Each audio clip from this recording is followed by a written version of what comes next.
Hello and welcome back to Rage Gaming and welcome back to more Nightreign. Today we're going to be talking about all the classes and their best builds, the main concepts for them, meaning their best relics, their general playstyle, the weapon types you're looking for, synergies that are good, you know, things that you're wanting to make a strong version of every class. So it's an obvious concept, let's get into it, and we're going to be starting with this guy, Wylder. Wylder is generally considered your best solo class because he's just the easiest thanks to Sixth Sense, that ability to cheat death, and then his ability to kind of reliably change stagger targets and iframe them with the onslaught stake. The downside is his inability to deal extreme damage compared to certain other classes, but with him being kind of good at everything, but maybe not the best at specific focuses, it's hard to go wrong with him. The main purpose that I run this character for is Ash of War spamming, basically being a interrupter, a stagger guy, who can also deal reliable, good DPS at the same time. To achieve that with the relics, we have what you probably should expect. A very meta setup that I hope that they address in some way, not by nerfing it, but by introducing new, more interesting effects specific for the classes. This setup we're going to look at is going to be used for most melee setups that you're going to run. And I think that's really unfortunate, but it is just so strong. So the point here is the partial HP restoration upon post-damage attacks. If you get this on any relic, it's going to be absolutely insane for any melee build. As you take a hit, you attack back, you heal back up. Also, it comes with 2 Vigor and 2 Poison in this case, and that's ridiculous because this is a guaranteed relic. If you come to the Small Jar Bazaar after defeating the final boss, it's for sale for 1,000 Merc. This is ridiculous and is going to be the first purchase I suggest you get when it's available. Obviously, you can get the main effect here, that rally effect from Bloodborne, on an RNG roll, but this is just a guaranteed way to get it. So it allows you to trade freely and hey, Ash of War spam without fall. To go with that, we have Knight of the Beast. The fire damage start is nice, helps the starting weapon, but mainly stamina recovering after each successful attack allows you to keep doing a combo and then have stamina to roll, block, or do something else. Then we have obviously the old pocket watch, which basically restores FP on successive attacks. This allows you to recover the limited FP pool of this character so that you can keep using your Ash of War over and over. Really, you could get these kind of effects with some RNG relics and replace these with better second and third perks if you get lucky. But the fact that these two are guaranteed, and then if you beat the final boss, this is a buyable guaranteed, and it being a meta thing for a lot of classes, as you'll see, it's kind of insane. A fast overview of Wylder and his scalings and what he wants to find. A, scaling in strength. B, scaling in dex means he can use either of these like a big weapon or say a curved sword, or even better, a curved greatsword, super well. The idea is to run quality weapons with him ideally. Greatswords are an obvious choice because that's what he starts with. But as an example of an Ash of War spammer that's incredible, you got the Blasphemous Blade. It's got that mix of strength and dexterity scaling because it's a greatsword, then scales a bit with faith, and mainly has that Ash of War that allows you to spam it. As I said, curved greatswords are another clear great example of that, with the scaling that you're looking for, in fact phenomenal for it. Axes have the same benefit, with Great Spears also being another phenomenal example. He'll also do great with halberds as another great example. Be aware with Claw Shot, you're able to jump at the end of the animation to extend the distance, which is really good for getting behind an enemy and quickly backstepping it, or, you know, moving around the map in general. The ultimate has iframes on it. You can fast tap it for a quick one that sends you backwards, which can be used for some interesting movement. It also costs 75% of the charge, so, you know, if you're finishing something off, that can be good. Or you can do a full charge, more damage, bigger stagger, and you have iframes for a longer period of time there, which is really handy. I quite literally use that attack to dodge nasty boss mechanics, or open a fight with some heavy attacks, jump attacks, Ashes of War, get a stagger, and then instantly chain the stagger with the stake immediately after for another critical hit to open a fight. So that's Wylder and a bunch of things that you want to be thinking about and looking for. And when you have the relic setup that I suggest, you can really brain off Ash of War spam or R1 spam and do incredible work as this all-rounder. Right, next up we have Guardian, which is going to be a really reliable option in a team. And so you want to build to maximize that, because he's one of the only characters that can actually hold a lot of attention. Cotton is our resident Guardian main, and these are his relic setups to achieve that. So as you can see, his first relic has reflect a portion of damage received when ability is activated. This is in reference to the Steel Guard. So while you're blocking, you press circle and kind of lift it up in true. We move slowly, but we get that better protection. This relic means that when you take damage while blocking like that, it kind of reflects it at the one attacking you. Once you've made enough progress in the game, this is one you can guarantee buy, so it is one you're going to be able to guarantee set up. And it comes with that 2 Vigor and 2 Endurance, which is so helpful. But there isn't much reason to use that in multiplayer if you don't also have at least one relic like this that has the line draw enemy attention while guarding. So the idea is that you're not rolling, you're doing this special guard, and because you're doing that, you're going to be generating a lot of aggro for yourself. So you get the attention, you reflect it to the target, and why this is so good in a team is it means the other two players have free DPS, which means you can absolutely destroy some of these bosses and targets in general thanks to this extended period of aggro on the Guardian, who can not only take it, but reflect it. But he also uses the Stone Stake, one of the relics you get from the Remembrance storylines, working for Guardian in specific for the character skill. That is the Whirlwind skill, so you're able to charge it up to its full duration and extend it to an extreme amount. This is incredibly strong against the right kind of target. So say one of the assassins, any humanoid character really. It absolutely devastates those because it chain interrupts them, causing a mini stagger, which is also, of course, a ton of free DPS. And what's great about this guaranteed relic is that it comes with that skill cooldown reduction +3, allowing you to use that whirlwind way more often than normal. So you've got a lot of CC against the right targets and a lot of aggro generation with this setup. Otherwise, for the details of Guardian, it's quite simple. It is a quality build with B in strength and C in dexterity, just like Wylder, but worse scaling. It's the same for Faith and Arcane, but slightly worse intelligence as well. So, you could go hard on Ashes of War, but I recommend you go for this counter playstyle where you're holding aggro in a team, whereas heavier weapons that have a lot of stagger potential that maybe you could two-hand with your reasonable quality scaling could be another great idea outside of the halberd starting. But if you want to keep using the shields, using things that are going to work with one hand like hammers are going to be another good idea. Outside of that, I just want to highlight the fact that the Wings of Salvation Ultima is actually a self-res. It's not only one of the best, if not the best AoE res, because it has a bubble effect where if you go down, you res yourself, but because it lasts a while, it might res multiple people who are already downed. It's a lifesaver in dire situations, obviously. And so that's Guardian's purpose. Next up then, we have the ever popular and incredibly strong Ironeye. Really good in solo, absolutely phenomenal in a team. Something to think about when it comes to Ironeye is though, obviously he's going to be best at being a ranger, that's his whole thing. Because he has A scaling in dex, that is by no means bad with dex melee weapons. Whether it's one hand, two hand or otherwise. If you find yourself not with a ranged weapon that's going to do the job at being great at the element the monster the final boss is actually weak to, then it's always an option. Nor is he that bad at applying status effects too.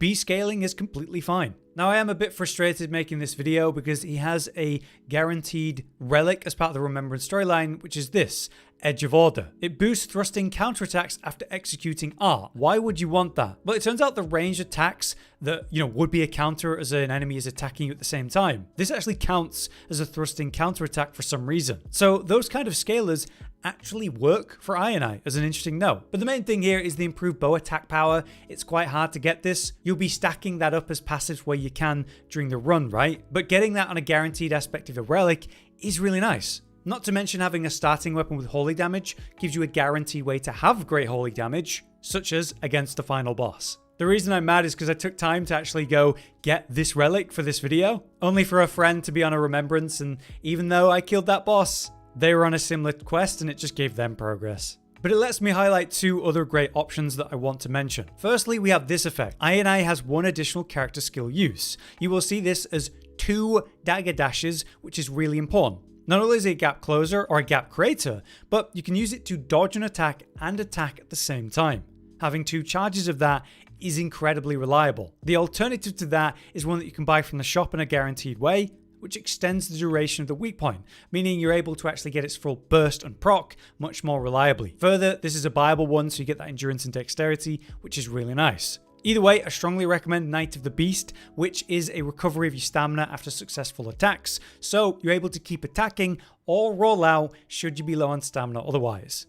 A cool trick to note about the marking skill is if something's pushing you, pressuring you a lot, you can use it and then pull down on the left stick not long after the animation actually hits, allowing you to kind of back up and hit at the same time, which is quite handy. There's also kind of a fast charge version of the single shot, which is able to get out very quickly, quick iframes, or of course you can hold it, extend the iframes, and get a bigger hit. Do note that this goes through targets and is insane for AoE, but is also a great way to res multiple allies at once, which is a great thing that I try to do in those tight situations. Also, if your target has multiple hitboxes, like the golems and their 2 glowing legs, it is absolutely devastating against them, so make use of it. Next up then, we have the very edgy looking Duchess in this case, able to maximize the DPS for the team by using restage at the effective time. And there are many ways to enhance that too. But something to really note about Duchess is the fact that it has an A in intelligence scaling as well as that B dexterity. So while you will be making great use out of your dagger playing this class, it's important to view her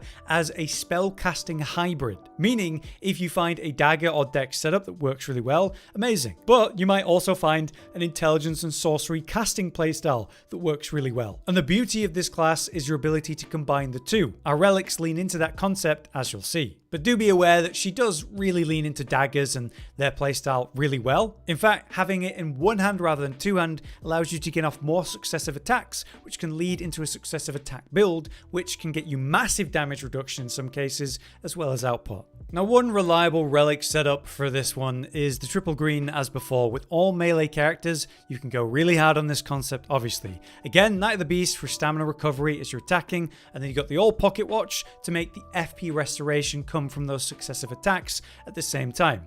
Lastly, you have the Grand Tranquil Scene for the Bloodborne rally effect. This allows you to brain off attack and trade and get all your health back anyway. This works really well for any melee setup, but is actually quite an important note for the playstyle of Duchess. Largely because of her key item, right? The old pocket watch. The idea is to go in there and fight and use your resources. Maybe you've got a staff and some spells and you spend all your FP getting great value out of that. But now you're out of FP. Well, now you get in there with your dagger, attack in these successive attacks with the one-handed dagger attacks, and build up all your FP again to cast again. I find this a really satisfying and effective playstyle because no matter what run you're in, you might end up with a great deck setup or casting setup or both, which means it's hard to have a bad run with Duchess. But there is some interesting details around her unique relics, like the Blessed Iron Coin. So while the art's going, you might get some attack power if you defeat an enemy. Sure, it's fine. There's also the dagger chain attacks, so as you continuously do those successive attacks we want to do, you're also going to trigger that reprise. Not to mention increased dagger ability. If you're leaning more into dagger play on average or just want to, this could be a great option. She has 3 relics for this purpose, so it's something to think about. But in my opinion, the strongest thing, unfortunately, is the most generic thing. Stamina, FP restore, and health restore by just attacking. And this gives you loads of space to cast and build that back up again. Be aware then, the initial cast of Finale, the ultimate, is complete iframes. So not only is it a great tool to actually revive your allies while invisible or get free DPS, obviously, using it to avoid some of the most pesky or dangerous boss mechanics is a trick that I'm quite fond of. Now it's time for the big boy, the Raider. Another pretty simplistic one. So there's not a lot to say about him. Ultimately, he scales at an S rating with strength and doesn't have good enough intelligence, faith, or arcane to really consider those things in any serious way. Though, you know, if you find like a seal and some buffs from that, you can obviously use it like any class. But it is obviously all about strength and two-hand weapons. As it states, that's going to be great axes, great hammers, and colossal weapons in particular. So with your colossal weapons, you can really lean into that stagger concept because it's very effective in this case. Raider is one of the highest health pool options, so maximizing that is always going to be great. But I would like to highlight some insane potential you've got with RNG relics like this one. Damage taken while using your character skill Retaliate improves the attack power and stamina of it. So you're able to use Retaliate almost every attack, and you're getting this consistent boost to attack power and stamina to go for the combos and just kind of brain off trade. So if you're going to be brain off trading, using your passive for that purpose, obviously you're going to want the Bloodborne rally effect. So we have that relic here again, in combination of course with the stamina recovery after each attack. These big slow heavy attacks cost a lot of stamina, and this helps you have that little bit of stamina left to hit that roll to get out of there after you do them. Not to mention doing lots of jump slam attacks, you're going to need stamina for that. Next up then we have Revenant, which is a bit of a weird one. The community is very split on this character, and so am I. I do think there's a ton of potential with her once you get really going, but it's undeniable that she's one of the most squishy characters in the game with some of the smallest output unless you got the right setup and, to be honest, have the relics to make it work in the first place. So you gotta kind of be ready for that. Let's just immediately look at the relics. The key one here is the small makeup brush, which obviously comes from her Remembrance storyline. The point is that you're going to power up while fighting alongside your family, so while your summons are going, you're stronger. Not only that, but it comes with increased rune acquisition for yourself and allies, which is really, really good. Next is another important one that actually comes from killing Augur, the boss. Knight of the Fathom. You get increased health, which is important to try not to get one shot, but it's the effects like Flask also heals allies, and items confer effect to all nearby allies. This is great for your team, but it gives you a way to actually keep your summons alive, which is quite hard in some cases, especially the Night Lord fights. So if you give yourself a big heal and it hits your summon and keeps it going, it can be pretty game changing, turning you into a quite handy support style of class. Lastly, we have the old pocket watch, just to give you a reliable way to get FP restoration. So as you're casting all your incantations and such, and then run out of FP completely, you have at least a way to get it back. Something that I've seen people struggle with a lot is that point in the fight where it's going on a bit too long against, say, the Night Lord, and then they're just completely out of FP. This means you never will run out of FP as long as you keep fighting. Now, as a character, of course, she has S scaling in Faith and not as good scaling in Arcane or Intelligence by comparison. This kind of sucks because in comparison to the Recluse, who has S in Faith and Intelligence, I don't really like that. Really feels like Recluse should be intelligence focused, Revenant should be faith focused to balance this fairly. But there's a bigger issue with Revenant in the way that she works, and it's her starting weapon, Revenant's Cursed Claws, which is essentially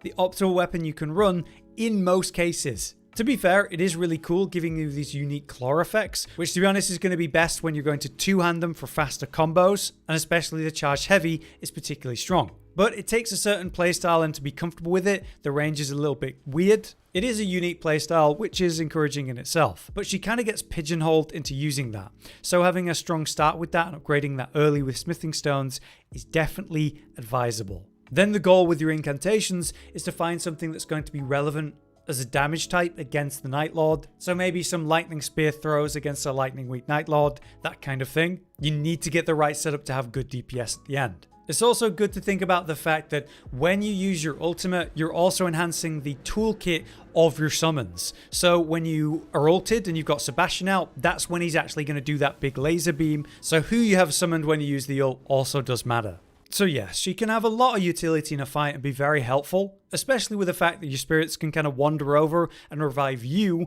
or your allies when they're down. Dropping a Sebastian on a downed ally can be great as an intentional way to do that.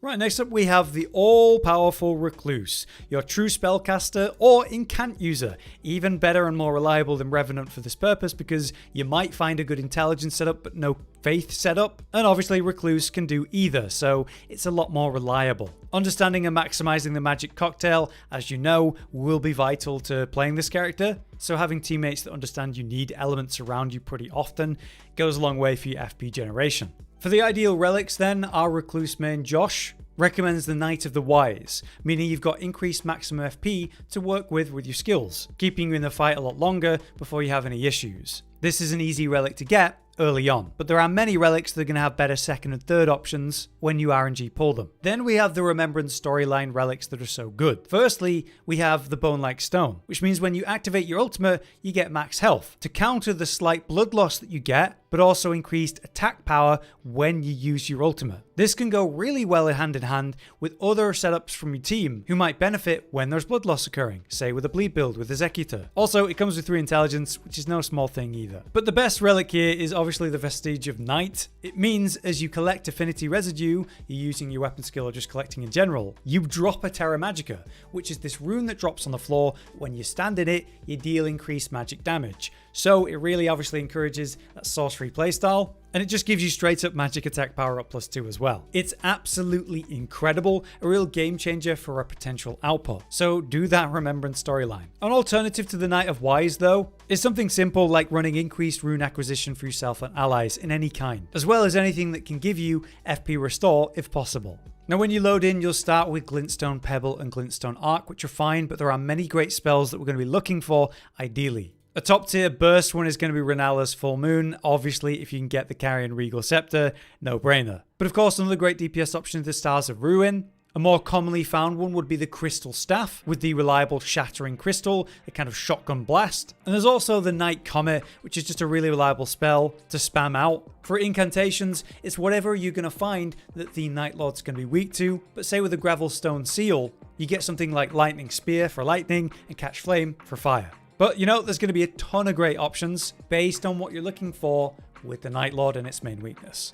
And of course, one main note about the ultimate is that you've got complete iframes during this long animation, so I do like it as a dodge for some of the worst boss mechanics that you might get one shot by or just don't want to deal with. Alright, last up we have the Executor, who is ultimately the status spammer of this game. You're not going to find someone better for that purpose thanks to his dex scaling in S tier and arcane at S tier 2. This means he's going to be phenomenal for cold damage, poison damage, rot build-up, getting these procs really quick. But most impactfully and reliably there is of course bleed, so finding a bleed setup goes a long way. My advice with this one, actually when it comes to the weaknesses of bosses, is just to find an offhand. Even if it's a little dagger or straight sword, you can always pull that out on your left side to proc whatever effect it is. Say a lightning burst for stagger and debuff on the target, or say the final boss, getting that holy proc and having them debuff to take more damage and deal less while that's affected. Then you can stick to your main output, which is going to be status proccing with a dex weapon. With that very simple concept in mind, the relics are the usual melee setup, the Bloodborne rally mechanic, the stamina restore on successful attacks, and of course,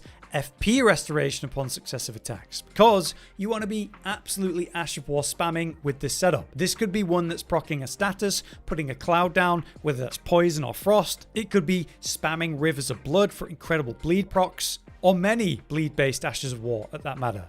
You might be thinking about that parry playstyle that this class is supposed to encourage. There is a major oversight with the Cursed Sword, in my opinion, and is a huge problem for it. Your weapon might have an element and it might have bleed, but this thing just doesn't. It cannot build up the status that your main weapon actually can, and as an S-scaling arcane character, that makes no sense. Really, this thing should take on whatever your main weapon has imbued into it, and then that would encourage actually doing this. That doesn't mean you can't use the Cursed Sword, especially in the early game where it's much more relevant and useful. But once you have a proper build set up with the status procs and weaknesses that you need, it's just so much more effective to focus on dealing that and not use the Cursed Sword.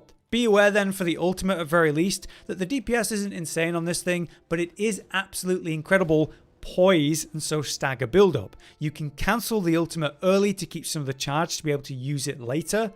As well as, of course, the L2, the sort of holy blade hit. This cancels the ultimate as soon as you use that, so you can end it with that attack every time. Obviously, it's also going to basically double your health when you use it, which can be used as a full health restore. So instead of using a flask, you just transform and get to wolf attacking at that point. I usually do the long light attack combo most of all, and then end with the L2 when the ult is about to run out. For the purpose of actually applying weaknesses while you main a status weapon with probably a katana. So be aware that there are weapons that have S scaling for dexterity outside of that, like thrusting swords here. So you pull this out and pop the holy or the lightning or fire or whatever. But you absolutely can use two curved swords as insane build up for other statuses, since they have A scaling in dex compared to S. Power stancing two of these with two status builds up with the Executor is insane. This also works for twin blades, where if you've got them in power stance, spamming jump attacks is comically effective too. But yeah, that's our quick overview of all the classes and their main builds and purposes, their concepts, and how to really maximize that with your relics and setups. I hope you learned something useful and can try something new yourself. If you guys have any extra information or other advice around this though, let us know in the comments. For now then, I've been Hollow, you've been you. Thanks for watching, see you next time. Josh, Cotton, and Hollow with the videos, dropping the humor like a hammer on your tippy toes, bringing entertainment on a daily arrangement to take our insanity and turn it into entertainment. Yes, I said entertainment twice, to reiterate that it is nice to look into your faces on a mostly daily basis when you let us in your homes to make the whole world a stage. Goodbye.